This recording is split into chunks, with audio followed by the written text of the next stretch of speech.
First, I would like to congratulate Mr. Rutsky on his retirement of the board, and thank him so much for his years of service. At the last board meeting, I asked the board why the June 10th biweekly update to Kyle Anderson about the superintendent search included the claim that board member Katie Fabiano was too conflicted to participate in the superintendent search because her husband, Brian Fabiano, is a vocal critic of Ms. Shanley. I asked why this letter included defamatory remarks about Mr. Fabiano, who is a private citizen. In response, school attorney Vito Gagliardi claimed he couldn't recall the inflammatory language about Mr. Fabiano in spite of the fact that he must have approved this letter just a few days prior to the meeting. Mr. Gagliardi also claimed that the legal opinion which stated that Ms. Fabiano was conflicted came from New Jersey School Boards Association. However, when a community member requested this advisory opinion from New Jersey School Boards Association in an Oprah request, the NJSBA stated that it had no record of any such opinion. The NJSBA didn't say they had an advisory opinion, but that it was protected under attorney-client privilege. They stated they had no record of this opinion at all, which Mr. Gagliardi used to justify the language in the June 10th letter to Kyle Anderson. This suggests that the legal opinion, which excluded Katie Fabiano from the superintendent search, did not actually come from the NJSBA, but came from Mr. Gagliardi himself. This raises the question as to why Mr. Gagliardi issued a legal opinion on Katie Fabiano when a recent lawsuit alleged that other members of the board, Chrissy Skirby, Adi Nikitinsky, Ken Chiarella, and Karen Berman, had conflicts of interest. When this lawsuit was filed, Mr. Gagliardi claimed that it was frivolous and predicted that it would be dismissed. However, on June 18th, the judge refused to dismiss the lawsuit. Clearly, the judge believes that these allegations have merit. The behavior of Mr. Gagliardi raises concerns as to whether he's functioning as an attorney that represents the full board or whether he's functioning as a quasi-personal attorney for the board president, Chrissy Skirby. There's no other explanation as to why this law firm did not seek legal opinions regarding the conflicts of other board members, but singled out Katie Fabiano because of her husband's vocal opposition to the choice of Sherry Shanley as permanent superintendent.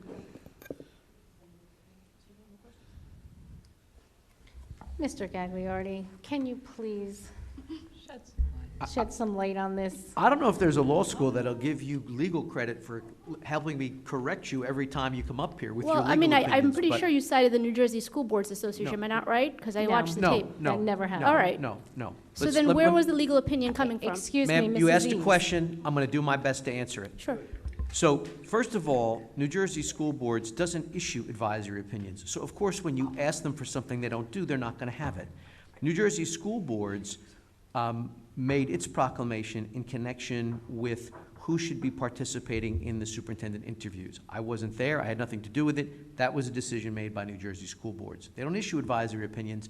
They understood what the facts were, and they advised the board accordingly. And Mrs. Fabiano was not forced to step aside. She took the advice she was given from New Jersey School Boards. My advice was also sought, and she made a decision. So she was not forced to do anything. At this point, however, in connection with the litigation that you've described only in part, Brian Fabiano submitted a statement in support of the plaintiff who was seeking to set aside the contract awarded for Mrs. Shanley. So to the extent it wasn't clear before, I think it's absolutely clear now that her husband has taken a position, which he has every right to take, by the way, but it creates a question in the minds of the public as to whether she can act independently. This is not in any way, shape, or form an indictment of either one of the Fabianos, both of whom are absolutely entitled to their opinions. It's simply a matter of whether or not she is allowed to continue when her husband has taken an active role in trying to prevent her from continuing her contract. That's all.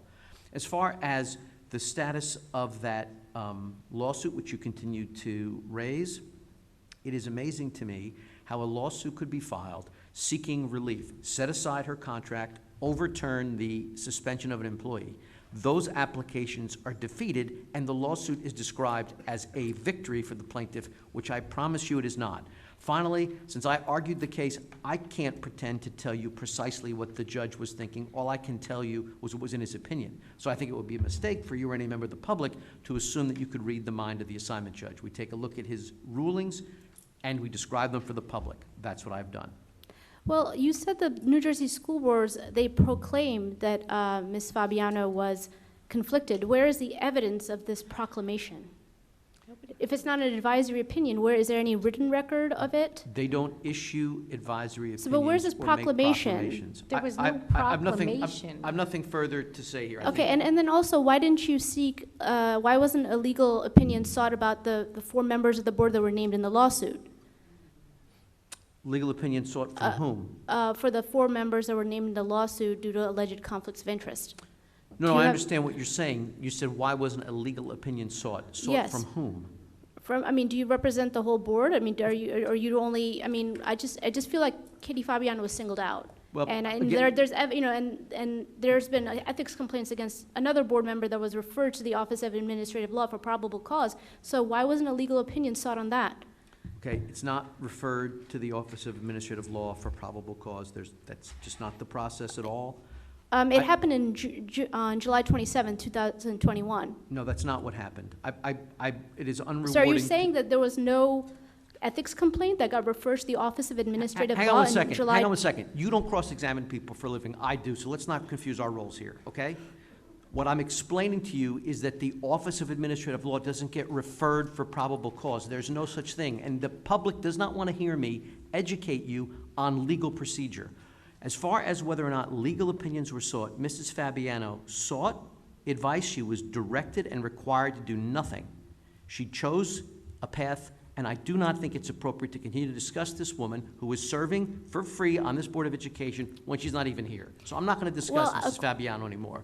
As far as the other board members are concerned, if you're asking me, was I asked to give a legal opinion on whether having a picture together on Facebook renders people legally impermissible to act as a member of a public body? I wasn't asked that opinion, but if I were, I would say that is an extraordinarily flimsy piece of evidence to take public officials and tell them that they can't act. So no one asked for that opinion, but if you're asking me to react to it based upon what was set forth in that lawsuit, I said everything I need to say in those filings, and I know you are intimately familiar with them. Well, there's much more evidence than that one picture that you're referring to that was submitted to the judge. Clearly, if it was just a matter of a single picture, he probably wouldn't have Okay. denied the motion to dismiss. Last piece of legal theater for tonight.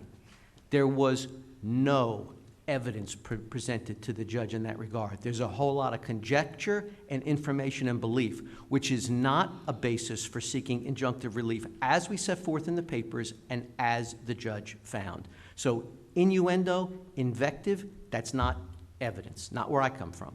So, you don't have any idea why the judge denied the motion to dismiss? Because our arguments were successful, that's why. Your motion was denied by the judge. Ma'am, our motion said that those things did not belong in Superior Court. They belonged before the School Ethics Commission and Commissioner of Education, and that's where they went. Our opposition to the application of the plaintiffs to overturn what the board did was successful. And we know it was successful because Mrs. Shanley's contract wasn't torn up and the suspended employee wasn't returned. I have nothing further to say here, Madam President. Thank you.